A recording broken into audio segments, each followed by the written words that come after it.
Well, hello everyone, and welcome to tonight's webinar, which is all about the art of accessorising. This is one of my favourite subjects because, as you'll see as we go through tonight, if you can learn how to accessorise well, it can make a massive difference to how you utilise your clothes and how people see you when you're putting outfits together, when you're doing things, because we can make the outfits unique to us through our use of accessories. I can see a few more people starting, coming on board, so that's great. Welcome everyone. If you can hear me, can you just say that you can hear me, just to double check? If a couple of you just want to write in the chat box or pop your hand up to say that you can see me, you can hear, then that would be fab. I'll just check on here. Oops. Brilliant. Yeah, great. Thanks, Leslie. I can see that you can hear. That's fab. Good. Just want to make sure you're not talking into thin air. That's fabulous. Okay, so without further ado, let's get started. So, let's see if I can get slides to work. There we go. So tonight you're going to be muted throughout the presentation, and but if you do have a question, then please type it into the chat box on the right hand side of your screen, and it does make my life an awful lot easier if you do ask questions, because it gives a bit of interaction going, and do it as we're going along. Oh, thank you. I can see that some other people have said that they can hear me, so that's fab. Thank you. Great. So let's get going. There we are. Brilliant. Okay, for those of you who don't know me, my name is Gail Morgan, and I had the pleasure of being an image consultant and trainer for 23 years now. And basically what I do is I help predominantly women just who want to feel more comfortable and confident in their clothes by simplifying the art of getting dressed. And so it's really about finding simple solutions to help you find your style, to create outfits that you love, and that you feel great in the clothes that you choose to wear. And we go from there. Okay, so accessories. As I say, they can really make the difference to how you put your clothes together. They can add variety, and they can add creativity to your wardrobe, and they add interest to your wardrobe as well.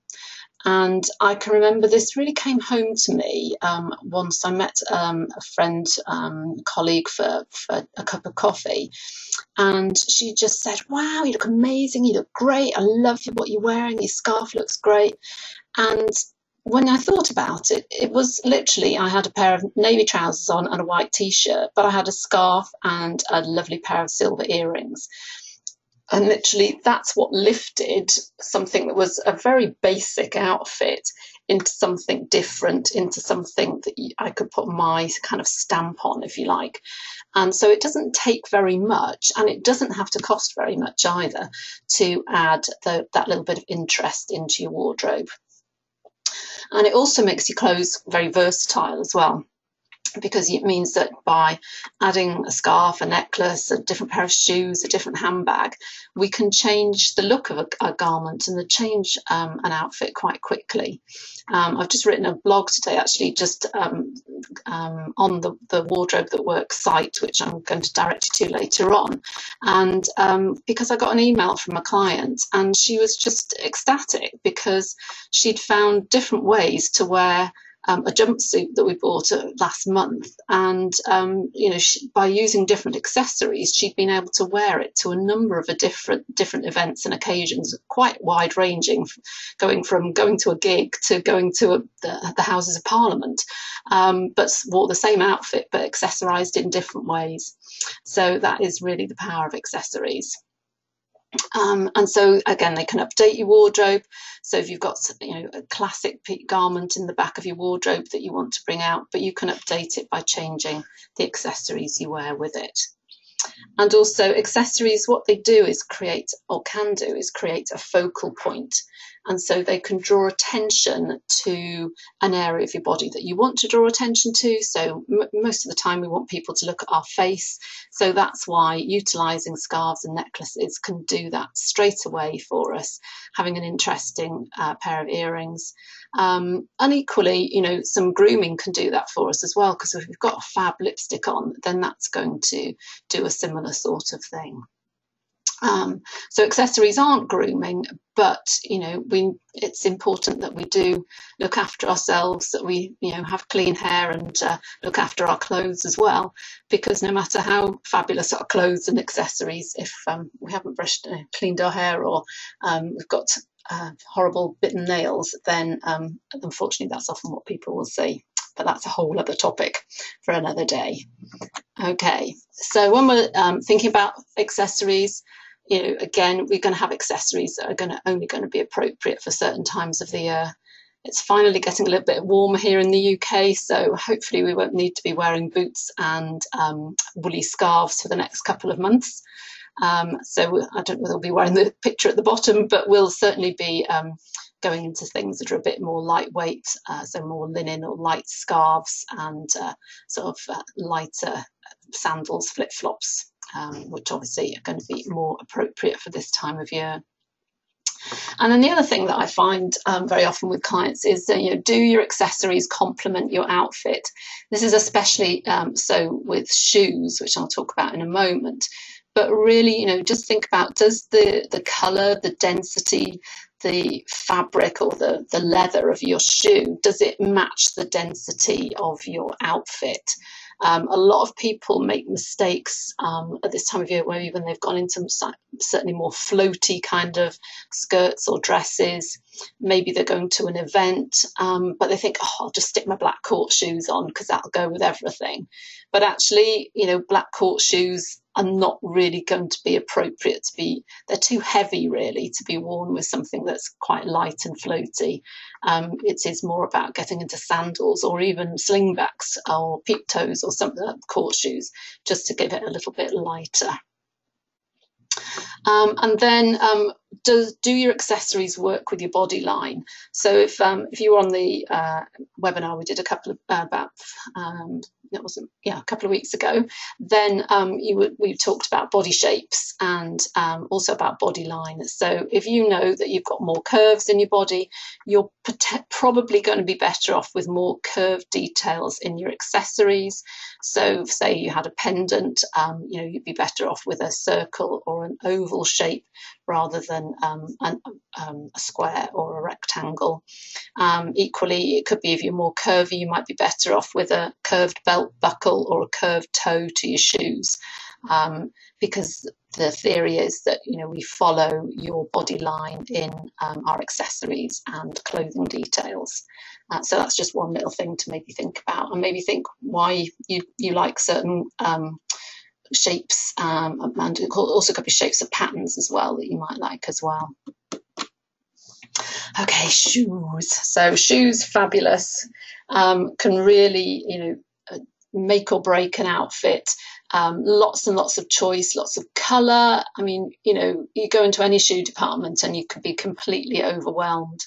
So it's really, you know, think about, with sensible head on, what do you want your shoes to go with. If you're going shoe shopping, really kind of have an idea of the type of shoe that you're looking for. Maybe do a bit of research online beforehand, because, you know, you could be completely overwhelmed by the amount of choice that there is out there.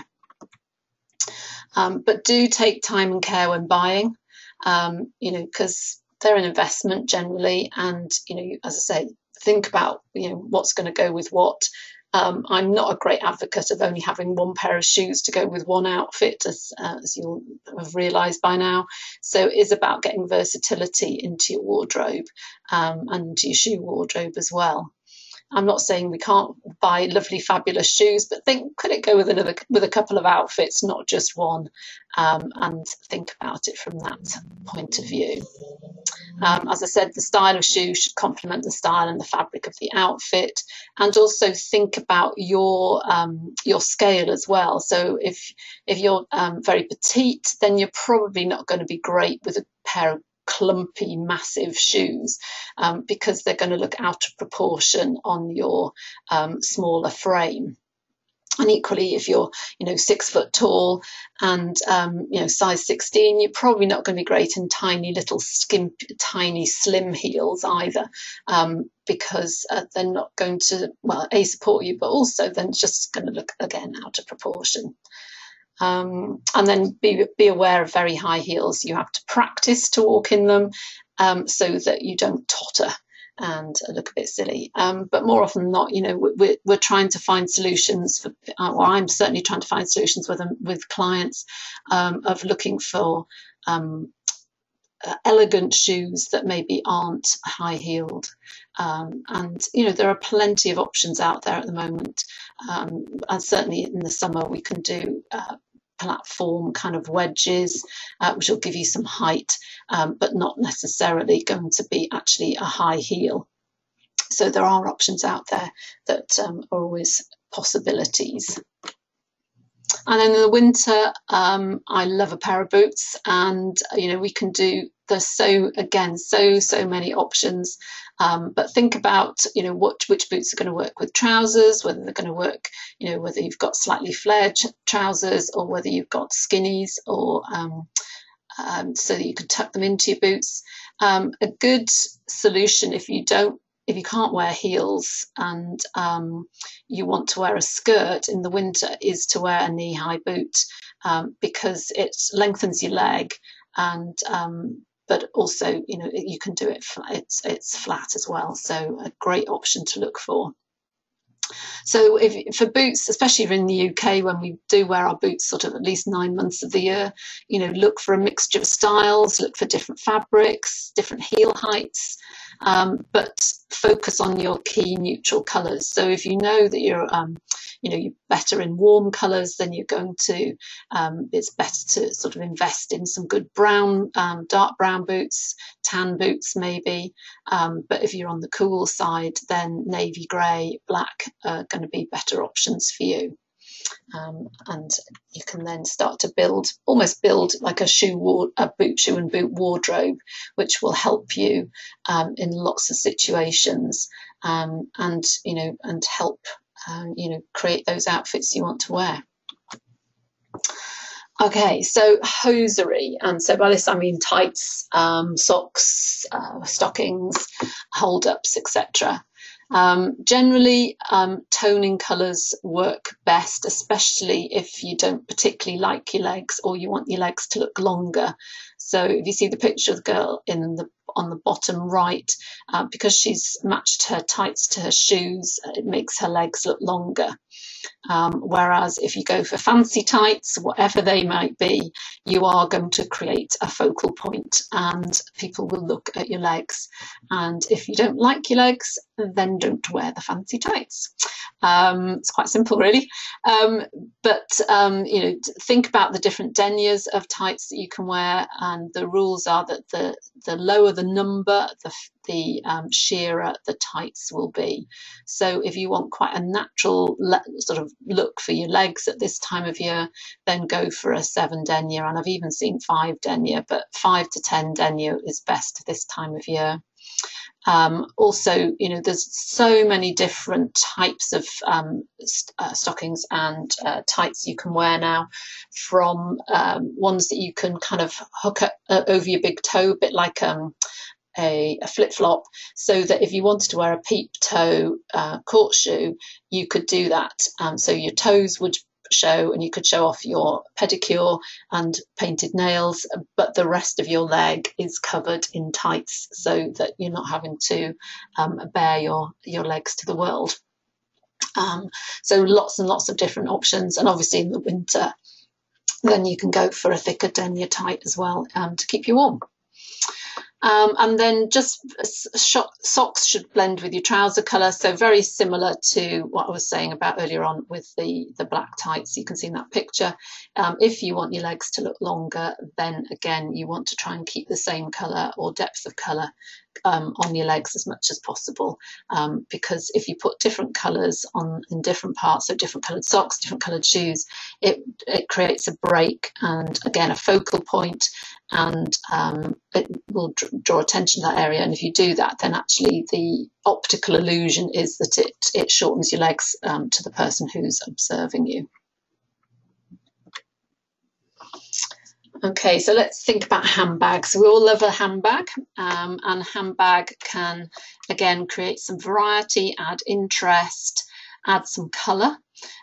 So I would always advise, you know, looking for a basic handbag that goes with pretty much everything, which in the winter would probably be your dark neutral, so the navy black, dark brown, tan, camel kind of colours.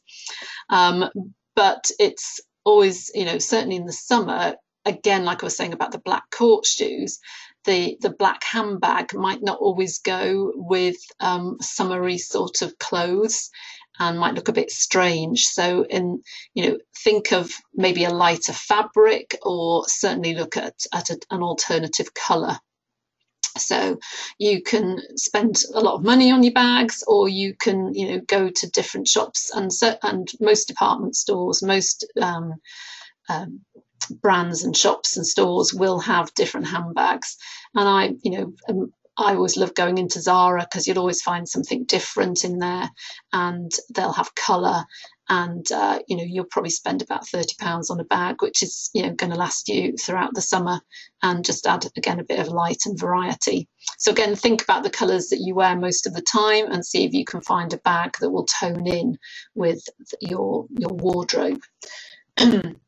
As a summer colouring, I find it very challenging to find a navy handbag that doesn't look old-fashioned.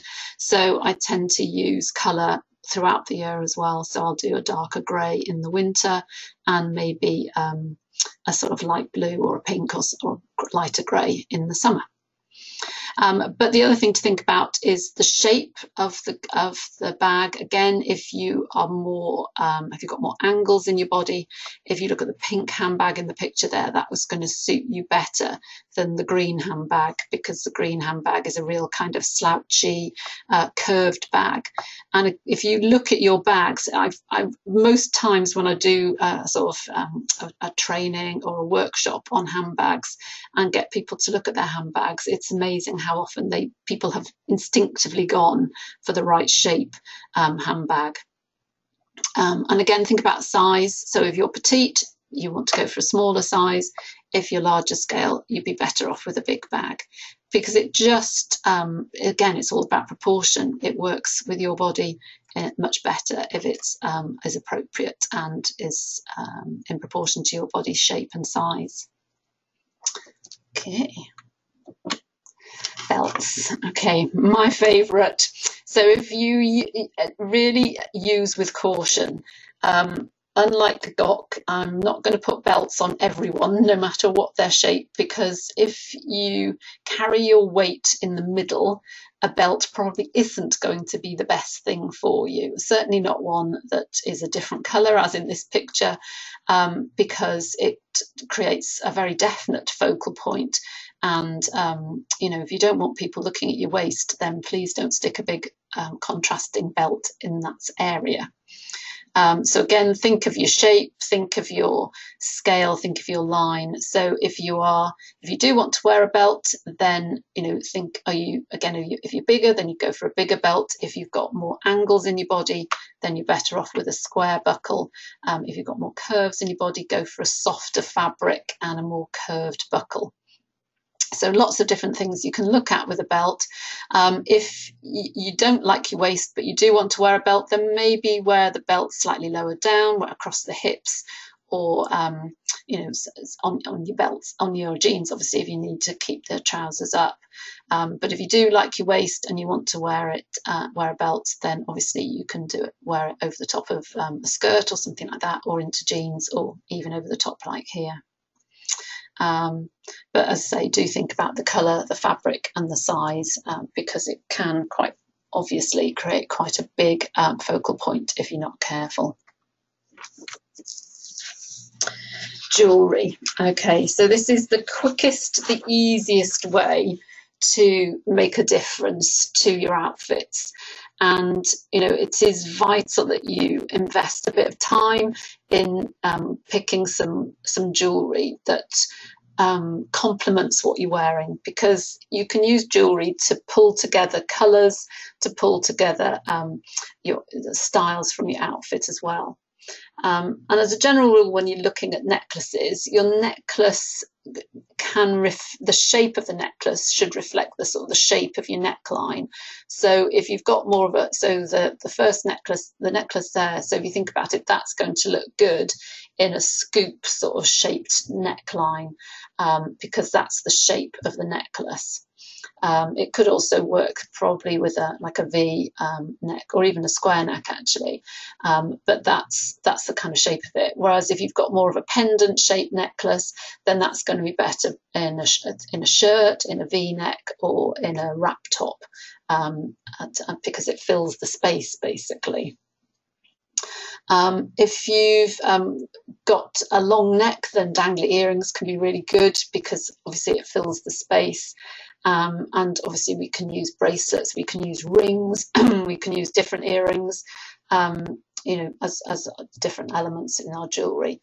And if you like a brooch, then again, that can add a little bit of interest if it's quite a bit funky, or it's, you know, even if it's an heirloom, it's a focal point, isn't it? So think about where you're going to wear it.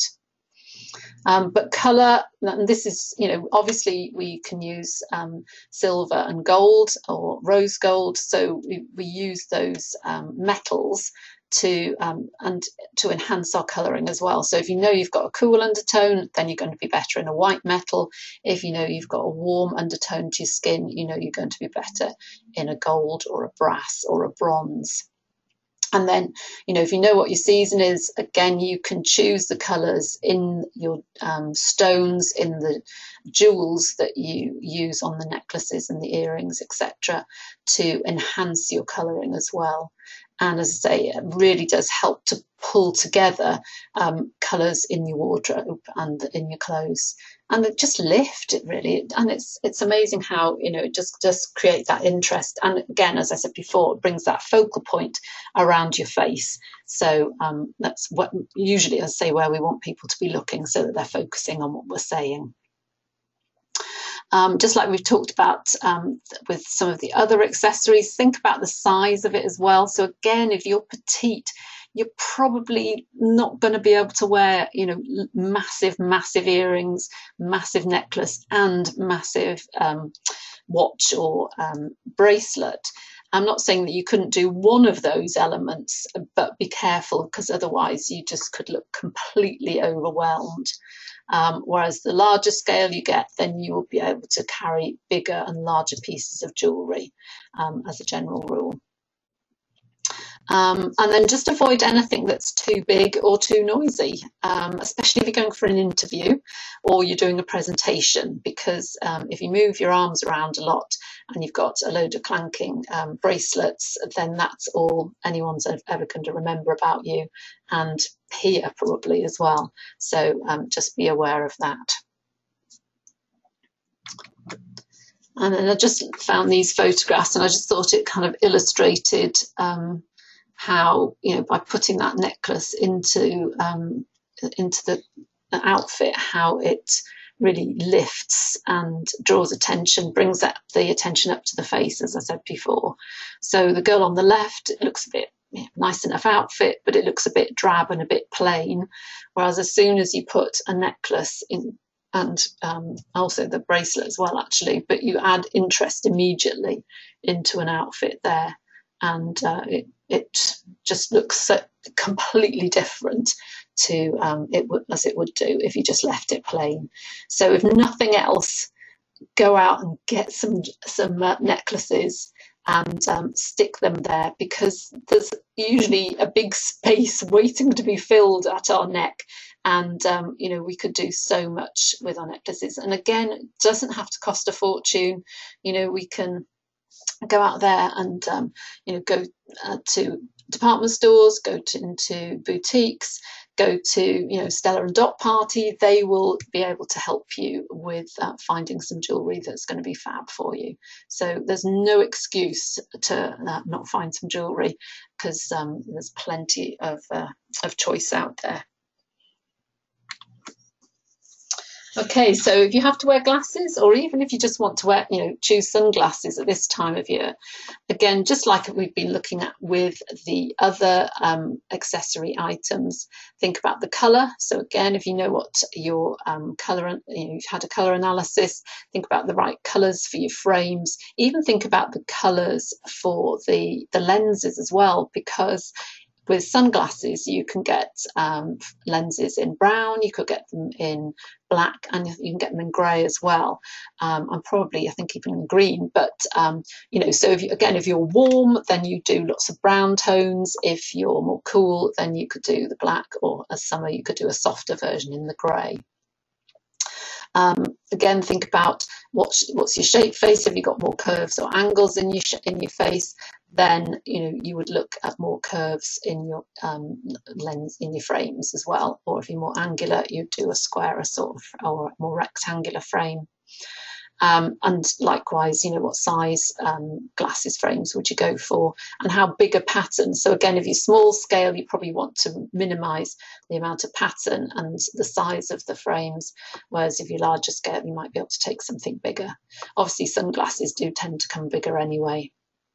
If you do have to have prescription glasses, then there are some frames that, if you've got a really strong prescription, that you might not be able to use. So just talk to your optician about that. So yeah, that's great. And scarves. Again, scarves, as I've mentioned before, when I was wearing my scarf, it really, really can, you know, you do so much with scarves. And I would always buy scarves with clients, with friends, because you can, you know, once you know the colours, the size of scarves that are going to suit you. So again, that comes back to scale. What sort of fabric's going to work for you? Then you can go out and choose lots and lots of colours. And, you know, it doesn't have to cost a fortune. You know, you can buy scarves in the market, you can buy them in Primark, you can buy them in stores. You know, it's not about spending 100 quid on a pashmina, which is lovely if you can, but you don't have to. It's about getting some colour right by your face. And this is the quickest, the easiest way to add colour when you're just transitioning and learning your colours, is to start putting some coloured scarves or necklaces by your face, because you can rescue colours that maybe aren't quite the right colour for you, just by putting the right colour scarf there. And you know, there's all sorts of different ways you can learn to tie scarves as well. I've got a fabulous scarf tying DVD that one of my consultants filmed.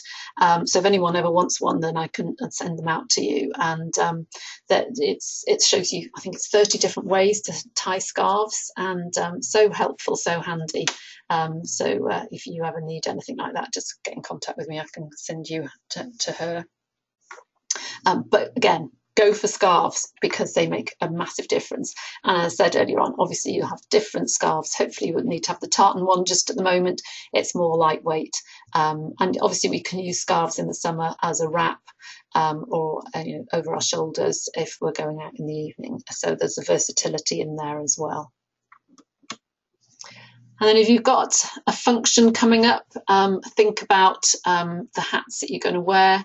You may be, you know, going off to Ascot this week, but think about the brim, the colour and the decorations. So the brim should really kind of sit just within your shoulders if you're doing a full brimmed hat, but no wider than the shoulders, because it can make you look a bit top heavy then. If you're going to a wedding where you're going to have to be kissing a lot of people or being photographed, so certainly if you're one of the mothers of the bride or groom, then think you're better off with an upturned brim rather than a slanty down brim, because otherwise, A, you won't be seen in the photographs, and B, if you're kissing a lot of people, you'll bash hats the whole time if you've got a downturned brim. But nowadays there's so many different kind of fascinators and different things that you can wear. You're not kind of restricted to the hats in the same way as maybe we were in the past. And then the decorations, again, thinking about, are you more angular or are you more curved? You know, if you're more curvy, then you might do more feathers and floaty bits. If you're more angular, you might do a harder, sort of stiffer, more angular crown with more spiky decorations coming off the hat as well. So you can see with all of these accessories, we're looking at colour, we're looking at scale, we're looking at line, we're looking at the size of things all the time so that they are in proportion and work well for you. And then one last little thing to think about is, you know, the other things that could be classified as accessories. So umbrellas, gloves, pens, and really it's about going for simplicity, buy the best quality you can. With gloves, then leather gloves are always going to be best. It doesn't mean that we can't have fun with these things, but you know, it will always look more expensive if these sort of items, if they are simple and not too garish. So think on if that's where you want to project and how you want to look. Now there's a little exercise here which I was taught way back when I did my training and it's just a little game to find out if you are under or over accessorized. And if I can remember rightly, it's a sort of point scoring system. And so for each of these items, you score a point. So for earrings, if you're wearing glasses, you get a point straight away. So that's great if you've because it's again going to be a focal point, isn't it? For a necklace, for a belt, a watch, for each ring. If you're wearing a hat, if you've got a handbag, a bracelet, scarf. If your shoes are patterned or coloured, or if you've got patterned or coloured tights.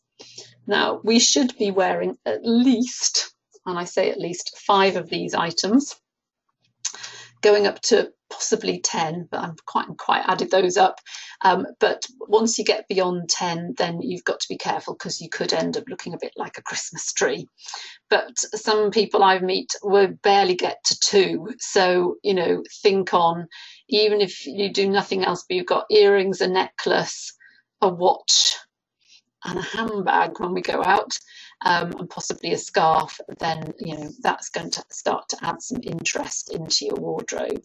But certainly, as I said before, you know, dig out your necklaces, see what you can find, because immediately that will bring lift to around your face. And there's lots of different shapes of necklaces you can go for, as I mentioned earlier on. And so, you know, again, think about what's going to work for you and your body shape and your necklines that you're wearing them with as well. Okay, so has anyone got any questions as we go through? Because really with accessories, it's all about experimenting. As I say, use them, try and find some, and wear them. And have a play, just practice, because, you know, it's all about having some fun with our wardrobe, and that's what I'm all about, is really helping you to enjoy your clothes. And I think by accessorising, that really helps you do that. And ensure you create a focal point where you want to, and think, you know, what sort of accessories can you use to help you do that going forward. And yeah, great. So as I said, any questions that we've got so far? See if I can see any that have come in.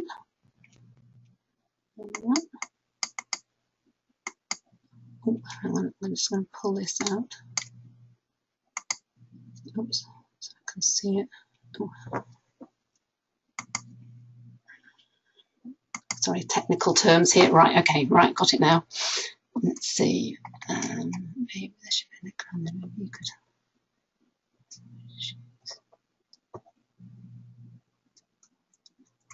Okay, great. So Zosa asks the shape of the neckline and the necklace. So just to repeat that, so if you reflect, you can reflect the shape of the neckline. So if the neckline is got a sort of a deep sort of circular scoop, then that's one. Then you would follow that with a sort of the similar shaped necklace. If you've got more of a V-shaped neckline, then look for a pendant necklace. There's lots of longer line necklaces now as well. So one word of warning: if you've got a large bust, be careful with the long strings of beads, because what tends to happen is that they'll just hook themselves around one breast rather than hanging through the middle. So it's probably not what you're intended to look like. So in that situation, you're better off going for a longer line necklace, which has got like a pendant at the bottom.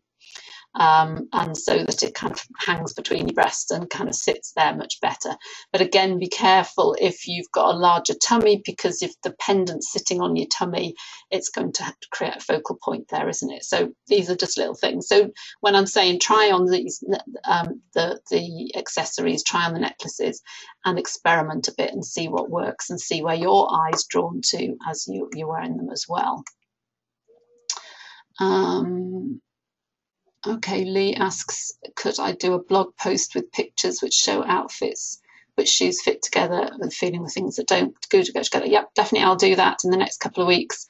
But just basically think that if it's a lightweight fabric and lighter colours, then you would want to reflect that in possibly lighter weight shoes and lighter colours to reflect in the outfit. You know, so just be careful. I mean, and nude shoes nowadays are fantastic, because, you know, whatever your skin colour is, if you can find a shoe that kind of tones in with your skin colour, again, it will help extend the length of your leg because it's toning in with your skin, but also it works with certainly more summer weight fabrics and lighter fabrics, because you're not trying to, you know, you don't having to match up, and it's not showing off different blocks of colour. Anna asks, what are your thoughts about wearing hats and glasses together? Too much? Well, probably in the summer, you know, from a protection point of view, that's absolutely fine. I don't know if you mean that's in a wedding sort of situation or just every day.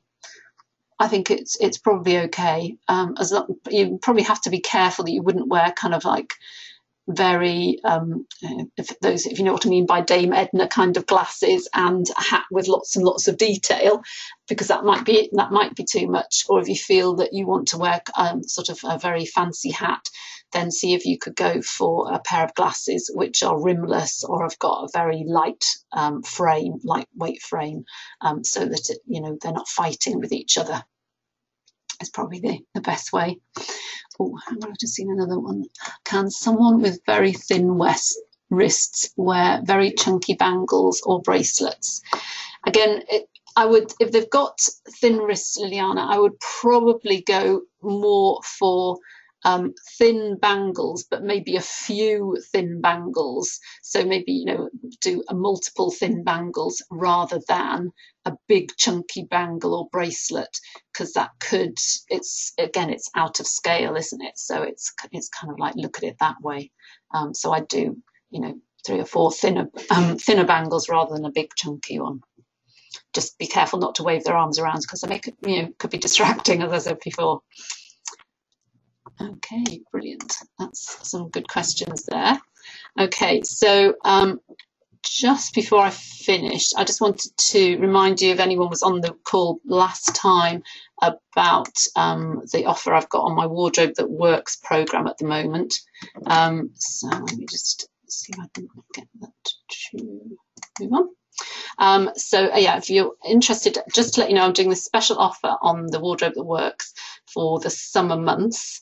And really, this is my online program, which I've written, which is like an 8-week, 8-step program where you work through different elements of creating a wardrobe. So it's the sort of things I go through with my private clients, on a one-to-one basis, but you can work at your own speed, your own time, and every fortnight we have a catch-up call so that you can ask me any questions. We also have a Facebook group, so if you've got any questions as you're going through the program, you can learn more about it and ask questions both of me but also the other people who have either gone through the course or are going through the course, and it's just a lovely way to kind of keep in contact with people, ask questions about different shops that might have the things that you're looking for, or just any questions you know, about your wardrobe as you're going through it. So there are 8 modules, as I say. So it's all about finding your style in the first one, looking at a variety of different things, understanding the clothes that and the styles and the fabrics that you like and the reasons why, maybe. We look at colour, we look at shape, we look a bit more at accessories, underwear and swimwear, how to manage your wardrobe, and then how to go shopping and the finishing touches. So looking at grooming, look at makeup. So the whole shebang really to help you really understand how to organise you and create wardrobe that works for you. So obviously we're looking at your lifestyle, so it's right for you as well. So as I say, there's a new module. There's 3 different elements to the programme. There's a new module to learn and implement every week. And so the first module is available as soon as you book onto the programme. A fortnightly follow-up question and answer call, as I said, and the calls are every Tuesday. And the next one's on June the 30th. And as I say, a private Facebook group to share your successes. So at the moment I've got £50 off the price, which is an absolute bargain. So until the 3rd of July, the programme's only £79. If you wanted to have a colour analysis session included with that, which we can either do face-to-face if you live locally, or we can do it on Skype, then that's £129 and you get a colour swatch with that as well. But if you want to find out more, then please go to the website, which is there. But I'll send this URL to you as well in the follow-up email. But just in case you want to take that down now, then please feel free to do that. I'm just going to double check that we haven't had any more questions. No, that's fine. That's good. Okay, so yeah, if you've got any questions about the programme, then as I say, please email me. Do pop over to the Wardrobe That Works as well, because we've got some good blog posts up there, just as I was saying, about the jumpsuit that my client has been wearing and utilising in different ways. So it's just to show you how important cost per wear is, which again we look at in the Wardrobe That Works programme, and so that, you know, when you're investing in something, when you're buying something, that it's not just for one occasion. You can wear it with lots of different occasions, and you know, expand its use with the different accessories that you use with it. So without just to let you know that the next webinar that I'm running in this series is on the 1st of July, so that's in 2 weeks' time. And it's all about making your wardrobe work for you. So again, we'll be touching on a few of the elements that are in the programme, but really just looking at the 3 mistakes I see most people make in their wardrobes, and a few suggestions to help you, you know, sort those out and to find solutions for them as well. Okay, that's great. Nice to talk to you tonight, and I hope you have a lovely evening. All right, bye for now.